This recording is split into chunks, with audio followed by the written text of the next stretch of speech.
किसान भाइयों नमस्कार। मैं हूं दशरथ धाकड़, आप सभी का स्वागत है। इस वीडियो में हम बात करेंगे सरसों की फसल में फूल आने के बाद 3 जरूरी काम के बारे में। किसान भाइयों, इस समय पर अधिकतर क्षेत्रों जहां पर सरसों की अगेती बिजाई हुई थी वहां पर सरसों में फूल निकलना शुरू हो चुके हैं। इस समय पर कुछ ऐसी काम और कुछ ऐसी गलतियां हैं जो किसान भाई नहीं करते हैं। अगर सही तरीके से आप सरसों की देखरेख करते हैं, फल फूल ज़्यादा आते हैं, फलियाँ अच्छे से आती है, सरसों की पैदावार 10 से 12% तक ज़्यादा निकलती है। इस वीडियो को पूरा देखिए। जो किसान हमारे चैनल पर नए हो चैनल को सब्सक्राइब कर दीजिए। इस वीडियो को अपने किसान भाइयों के पास शेयर भी जरूर कीजिए। तो चलिए वीडियो को शुरू करते हैं। किसान भाइयों, सरसों की खेती के बारे में बात करें तो सरसों में जब फूल निकलना शुरू होते हैं, ये सरसों की खेती का सबसे ज़रूरी समय होता है। इस समय पर कुछ ऐसी बातें हैं जिनका आपको ध्यान रखना चाहिए।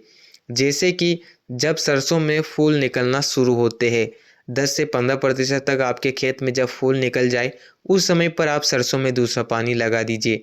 दूसरा पानी लगाने से ये होगा, जब सरसों में फूलों का विकास शुरू होगा, फूलों से जब फलियां बनेंगी, उस समय पर खेत में अच्छी नमी बनी रहेगी।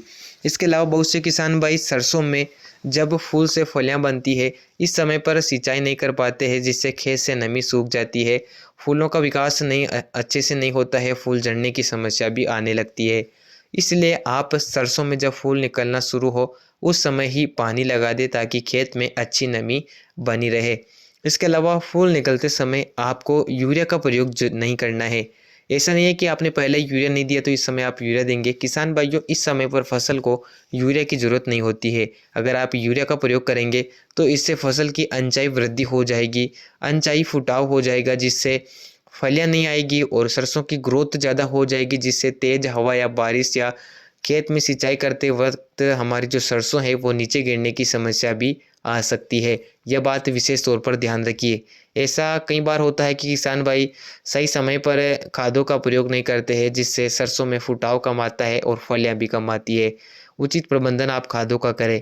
इसके अलावा आपने अगर अभी तक सल्फर का प्रयोग नहीं किया है, जैसे कि पहले पानी पर भी सल्फर नहीं दिया है, तो दूसरे पानी पर सल्फर 90% जो दाल के फॉर्म में आता है, प्रति एकड़ 5 किलोग्राम की मात्रा के साथ आप प्रयोग कर सकते हैं। सल्फर सरसों की पैदावार को बढ़ाता है, सरसों के दानों में तेल की मात्रा को बढ़ाने का काम करता है, तो इस समय पर आप सल्फर का प्रयोग भी जरूर करें। इसके अलावा सरसों में सिंचाई का विशेष ध्यान रखिए। ज़्यादा जल्दी सिंचाई नहीं करना है, ज़्यादा लेट भी नहीं करना है। सही समय पर आप दूसरा पानी लगाएं, जिससे सरसों की ग्रोथ अच्छी होगी। इस समय पर सरसों में एक समस्या कॉमन दिखाई देती है। सरसों में कीट जैसे कि मोइले का अटैक।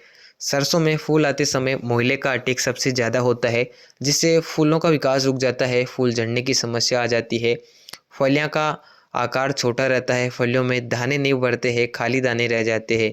इस समय पर अगर आपकी फसल में मच्छर मोइले का अटैक नज़र आता है तो किसी भी अच्छे कीटनाशक का प्रयोग कर सकते हैं। शुरुआत में अगर आप स्प्रे करेंगे, देख रेख करेंगे, तो बाद में यह समस्या आपकी फसल में नहीं आएगी। आवश्यकता अनुसार ही सरसों में आपको स्प्रे करना है। ऐसा नहीं है कि व्यर्थ में आप स्प्रे करें, क्योंकि सरसों में स्प्रे करने में काफ़ी ज़्यादा दिक्कत आती है, तो उस हिसाब से आप स्प्रे कर सकते हैं। इसके अलावा सरसों में ज़्यादा घबराना आपको नहीं है। फूल आते समय अगर इन कार्यों को आप करेंगे तो फल फूल अच्छे से आएंगे, फलियाँ अच्छे से आएगी, दाने अधिक भरेंगे, पैदावार ज़्यादा निकलेगी। फूल आते समय ये काम आप कर सकते हैं और सरसों की पैदावार को बढ़ा सकते हैं। अगर आपको ये वीडियो पसंद आया हो तो वीडियो को लाइक और चैनल को सब्सक्राइब करें। धन्यवाद।